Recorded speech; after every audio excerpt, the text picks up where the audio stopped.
Hello and welcome to the channel. Today we'll be taking a look at beautiful Caleta de Fuste in Fuerteventura.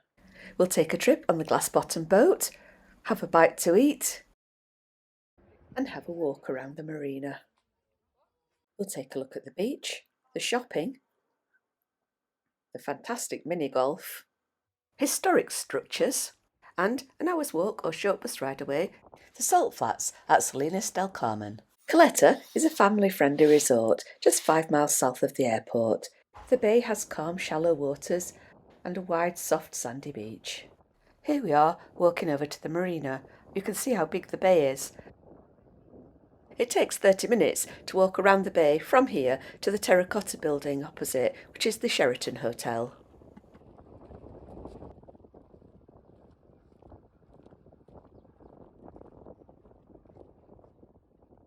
At the edge of the marina is the castle of San Buenaventura, built in 1743 to defend against pirates. The marina isn't big, but it is very pleasant. There's a wide decked promenade, a few bars and restaurants, a great view over the marina, and several boat trips leave from here. There's also an oceanarium where you can swim with sea lions and take a trip on a glass-bottomed boat.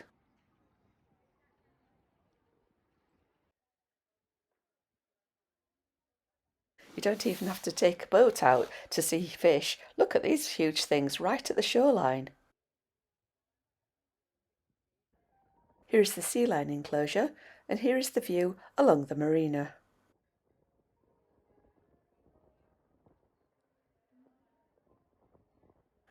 There are a couple of restaurants and an ice cream parlour, and at the very end of the row is a souvenir shop, the Pirate Shop. In 2026, there are no submarines operating from Fuerteventura, but this is the next best thing, a glass-bottom boat. The price for an adult is around £15 or €17, which can be purchased at the ticket office here or online in advance, which might be a good idea in high season to avoid having to wait for a spot to become available, because not many people can be accommodated on the craft at any one time. I will leave a link to the online booking site in the description.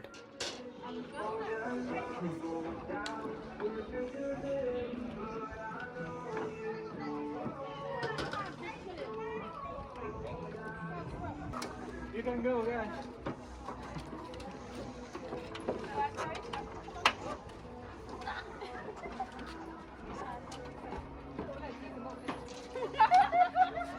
As you can see, you need to be quite nimble to get onto the boat and down the steep, narrow stairs, so this trip is not suitable for those with mobility problems. Once on board, it is a little cramped down there with hard, small seats. It smells of diesel and there is no safety briefing from the crew. However, there are life jackets above your head.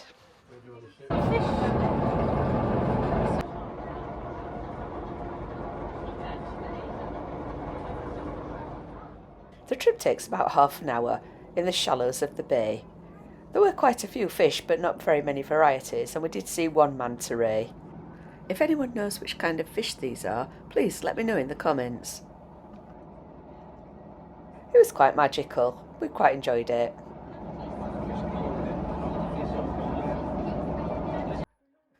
Here is the Sealion Enclosure, and it is possible to swim with them. Tickets are available from the adjacent kiosk. For those worried about animal welfare, they appeared to be happy and healthy and had been bred in captivity.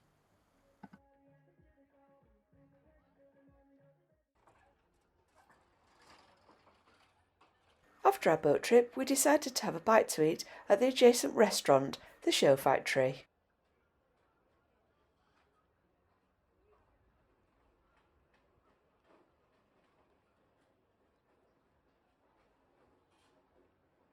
Here is the menu. We ended up going for club sandwiches with fries, which was chicken, bacon, fried egg with salad and mayonnaise.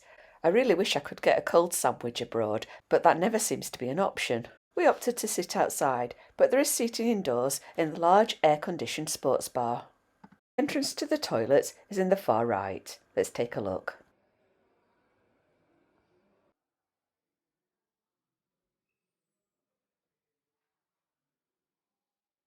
The ladies has 4 cubicles. They are modern, clean, tidy with plenty of toilet paper. The baby changing station is in the disabled toilet, which had no toilet roll. Our food and drinks order was taken 10 minutes after we'd sat down.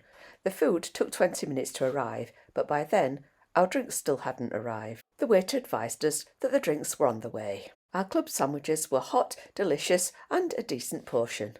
We finished our food and tried to get the attention of a waitress. However, she didn't make eye contact and just raised a hand with "un momento." 5 minutes later, the waitress was back and was shocked to see that we still hadn't had drinks. So were we. We'd been waiting 25 minutes for a drink and it wasn't busy and there appeared to be plenty of staff. 6 minutes later, we got our drinks. However, one was wrong. The bill came to €46 for 4 club sandwiches with fries, 1 beer, 1 shandy, 1 tonic water and 1 Fanta lemon. We had to challenge the bill as they were trying to charge us for a Kia Real that we did not have. In conclusion, the food and drinks were lovely, but the service was terrible. Here we are, walking around the bay on the promenade to have a go at one of our favourite activities, mini golf.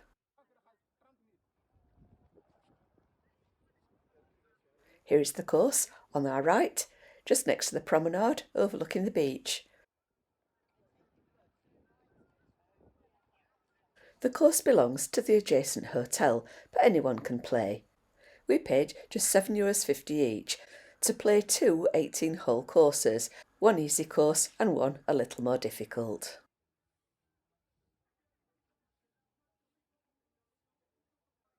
There is the adjacent Barcelo Ventura Mar Hotel.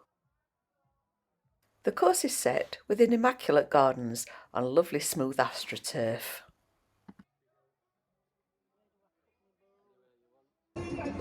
At each hole is a table and bar menu, though whilst we played, no one came to take an order, unfortunately. Here is one of the trickier holes, and here's Howard, making it look quite easy.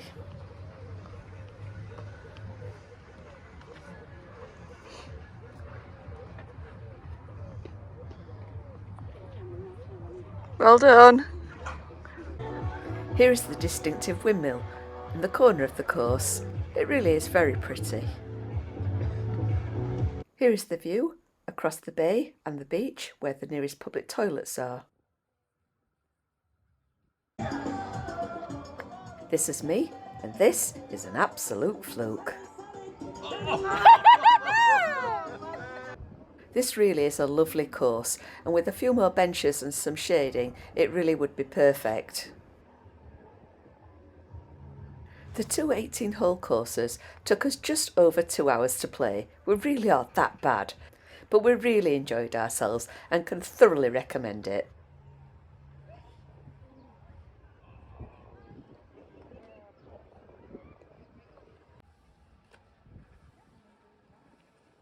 Leaving the mini golf and turning right is just a few minutes walk up to bars, restaurants and shopping.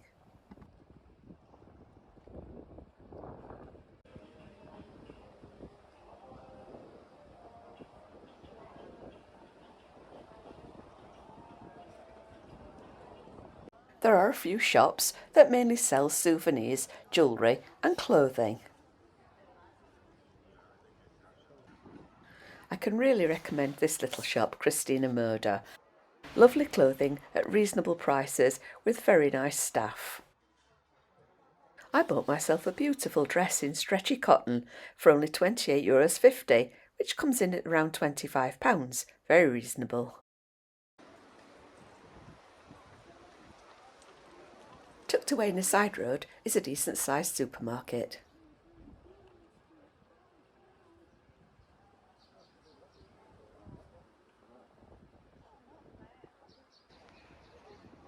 And here we are, back on the main path down to the beach. The beach is wide with soft golden sand, lots of sunbeds and parasols for hire, and public toilets. Camel rides are also available. Here we are on the southern side of the bay, looking down from the Sheraton Hotel, down the wide paved promenade, across the bay to the marina.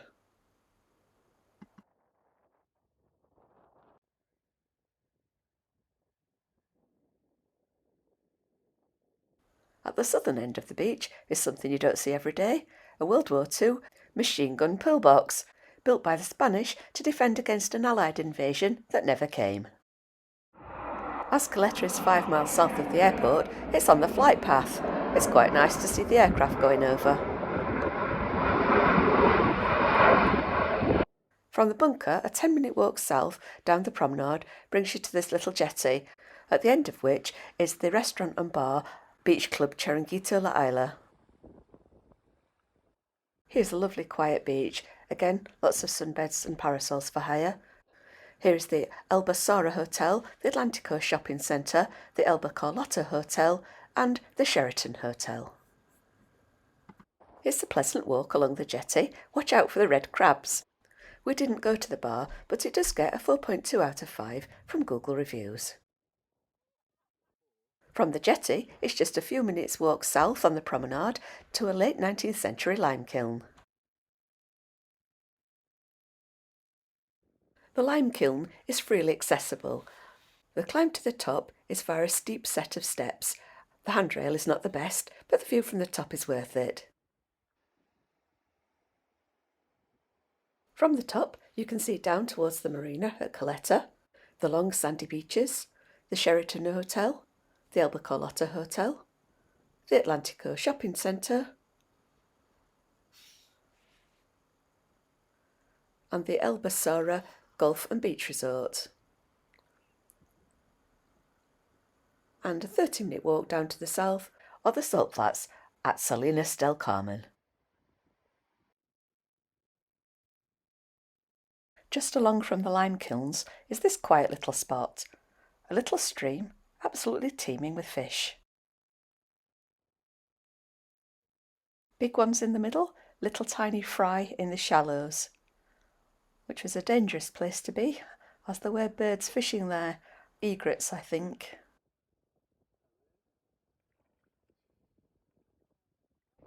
And here's one of them. I think it's an egret. If it's not, please let me know what kind of bird it is in the comments. Across from the lime kiln is the rear entrance to the Atlantico shopping centre.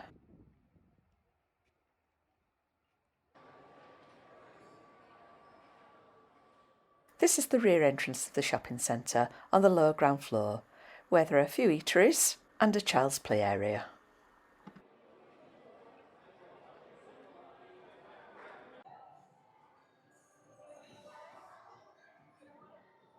On the lower ground floor is an amusement arcade with a bowling alley and a cinema.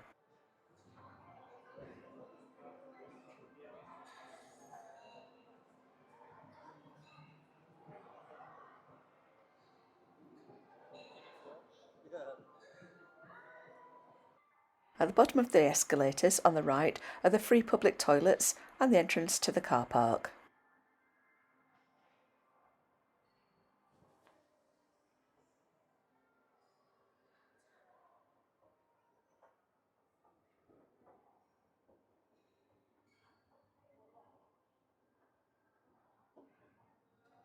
And here is the front entrance. And this is the front entrance from the outside.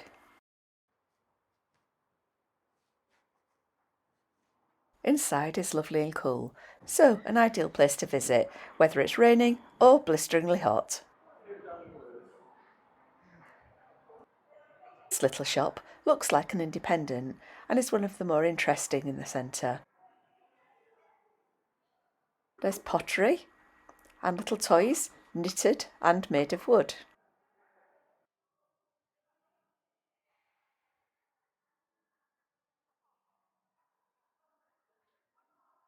There's also handmade jewellery and clothing, as well as leather goods.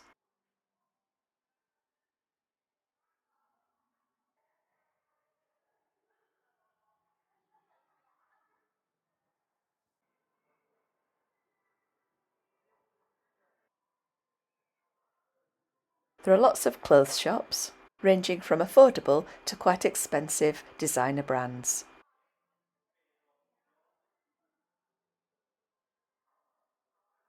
There are a couple of phone shops and a jeweller's.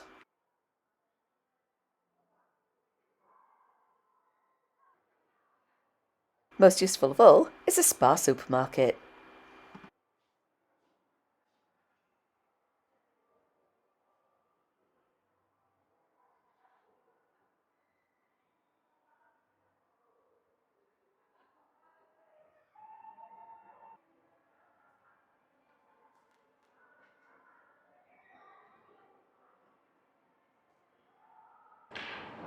As you can see, this is not a huge shopping centre, but it's a pleasant place to while away a couple of hours, especially if you go for something to eat and play in the arcade.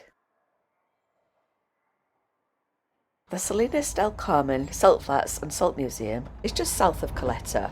It takes an hour to walk from the marina or 30 minutes to walk from the Atlantico shopping centre. Or you can take the number 3 bus.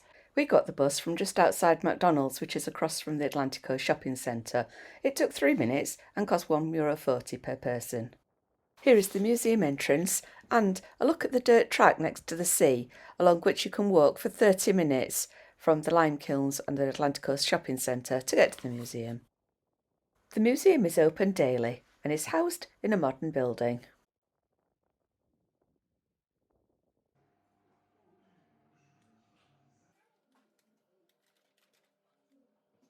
There's quite a large shop at the museum with lots of locally produced foodstuffs, including, of course, the salt that they make here.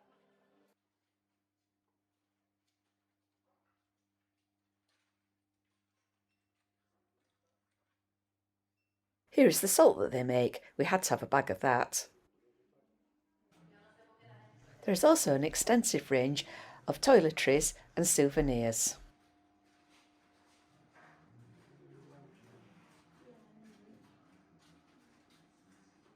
At the back of the shop is a corridor that leads to the public toilets. Let's take a look.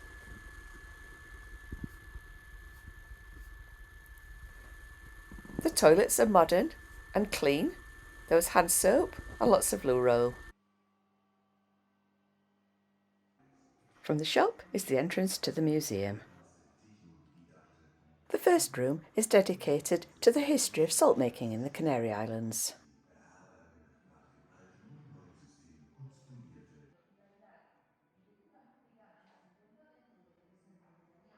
The second room explains how the salt is harvested and processed. There's a small exhibition of tools and possessions of a typical salt worker.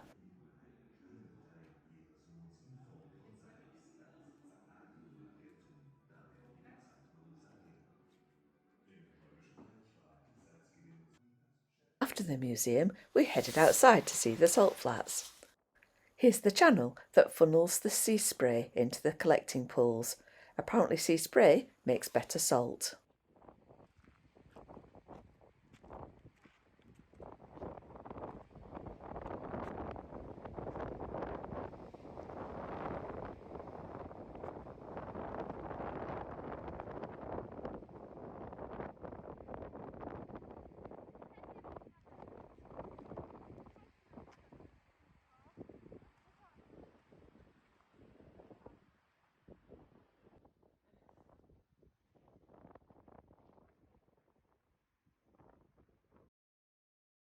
This magnificent 19.5 feet long skeleton belonged to a young female fin whale. She was found dead in April 2000. She had become entangled in old fishing ropes and was unable to feed. Here is the warehouse that the salt is stored in. The salt here is not washed or bleached and is totally natural. This pile outside is being discarded as it is contaminated with mud and earth.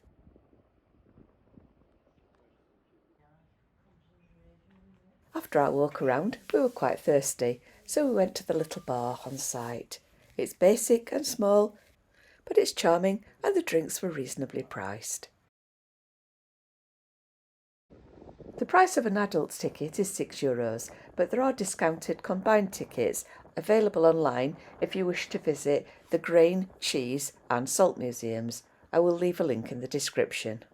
The Salt Museum is not the most exciting of attractions, but we really did enjoy a quiet, calm, peaceful, relaxing walk around.